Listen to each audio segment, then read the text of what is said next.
before today, what did you know about Ady and why did you want to talk to him? Ady, I've just seen him in, law offices and down in DC causing a stink, leading the charge in marches. I've seen him with his family. I've seen him when he was still able to speak himself, and then as that became harder and more challenging and how his voice changed, I really been so moved by how powerfully he's been sharing his story and how much he has been using that for legislative change that can make a big difference, not just only in his life, but in everyone's. So I'm just grateful that there was any reason he found to have a conversation with me, and excited to be able to have this conversation with him.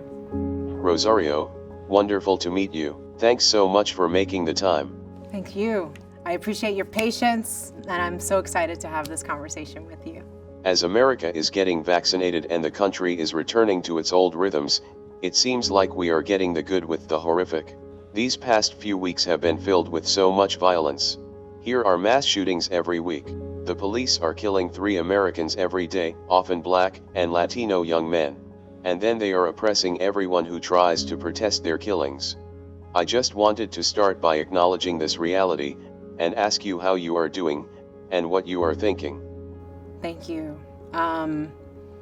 It's really scary. I've lost family and friends to senseless violence. I grew up in a community that very much distrusted the police. I've seen mental health and poverty overly policed and criminalized. And what we really need is to understand the intersectionality of all of these issues and work together to end so many cycles of epidemics in healthcare, education, and in crime and policing. You've starred in some great shows and movies, including Sin City, which has a special place in my heart because it's the movie my wife Rachel and I saw on our first date. You've also been a lifelong fighter for justice, which is why I was so excited when I heard we would get to speak today. I read that as a child growing up in New York City and Texas, you marched with your family for the rights of women, queer folks, and people who are housing insecure. How did your family become involved in fights for social and economic justice, and what impact did that have on you? First of all, wow, what a first date, by the way. I really love that. I, grew up in a family that talked a lot about the struggles and hardships of each person's experience and access. My mom got pregnant with me when she was 16, gave birth to me at 17, and got married at 18. My great-grandmother worked in the Ladies International Garment Workers Union and fought for union rights. And I was raised by organizers and activists, people in the community who fought for the homeless, who fought for LGBTQIA rights, who fought for healthcare and housing. And I grew up in a squat in the Lower East Side. So it was just a really interesting upbringing that brought together a lot of issues to let me know that if you want to fix anything, you have to approach everything. That sounds like an amazing upbringing, in spite of, or maybe because of, the struggles that your family endured. You're clearly a very political person. You were arrested in 2004 for protesting President George W. Bush.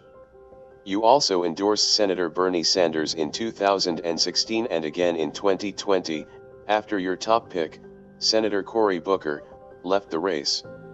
I can understand why you would endorse Cory, who is brilliant and compassionate, funny, and also very sexy. But what motivated you to support Bernie? The issue that we're talking about today is a big part of it.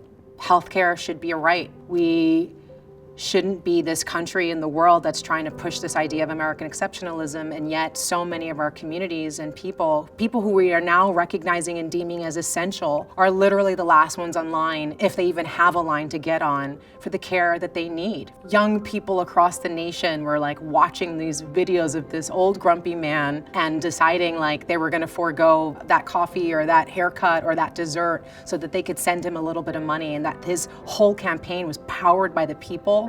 Just really felt that this could maybe be the transformative moment that we need to finally pass Medicare for All, a single payer system. Now let's talk about a topic that is personal for both of us.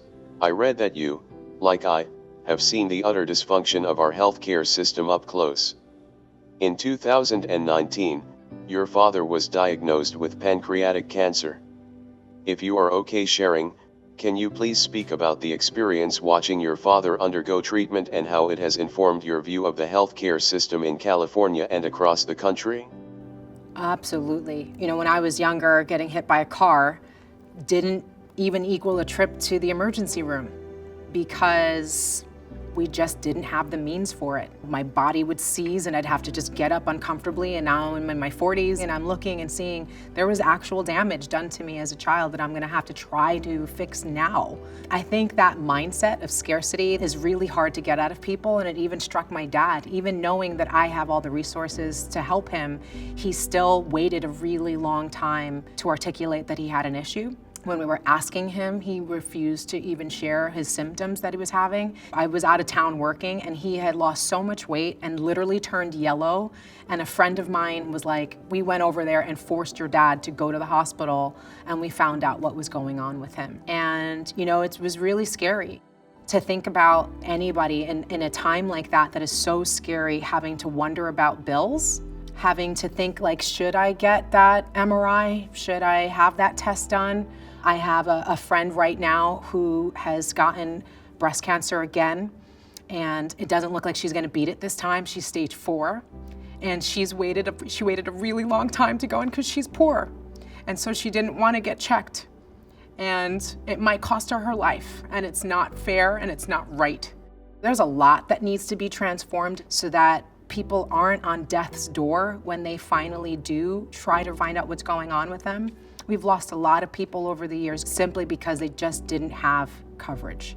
And that is a crime. We're talking about people that we're clapping for at 7 o'clock at night as essential workers, but then they're going home without the resources to care for themselves and their family. And this is generationally impacting people, because if we're out there in the middle of a pandemic, someone gets sick and they don't get the care that they need, that makes all of us vulnerable. And that shouldn't be the reason why we would want to take care of someone else, because it could potentially hurt us. But if that's the only way that we can get through to people, then yes, maybe this pandemic can glean that understanding for people as to why we need to fight for the humanity and dignity of everyone to have the care that they need in a country that can afford it. That is such a real and powerful answer about your friends and your father and yourself. Thank you. How do you think we can build a movement strong enough to beat the powerful special interests and guarantee everyone in the richest country in history healthcare as a human right? We need to educate people. This isn't how it is everywhere. I've lived and worked in other countries around the world. I know what that's like to see people go, I got hurt, there was an emergency situation, I'm not even from here, but I just went to the doctors and they took care of her, and they apologized that there was like a $25 copay for like a major surgery that they had to do. And you're like, what? Like, this isn't the future, this isn't a dream, this isn't a fantasy, this is real life. It's been done all around the world. We are just blocked because we are so monopolized by these corporations, and that needs to change. Getting your story out, getting my story out, it's like, yeah, I know that they have the thing of celebrities and, you know, who cares? I'm not getting out of this alive. I don't get to take any of this with me. I'm gonna lose family and friends. And is that what it's gonna take for our different leaders to see someone they love who doesn't have access to the resources that they have suffer before they recognize this needs to be a priority? I wouldn't wish that on anybody. I would just hope that they would understand their privileges and come from more empathy. And the only way that we're gonna do that is to continue telling our stories and continue putting pressure on these people to say this isn't a maybe possibility, this is something that needed to happen yesterday. We have this opportunity right now to see how well treating people with dignity can transform everything. It will make us better and stronger as a nation. Thank you, Rosario. This was rejuvenating and energizing for me. I had a rough night and have been grumpy all day, but you have lifted my spirits. Thank you for your moral clarity, your passion, and your humanity. It is such an honor to meet you and get to talk with you. Thank you so much for including me in your activism and your organizing. You're a superhero, and you look good with gray. I'm loving my highlights, and I'm loving yours.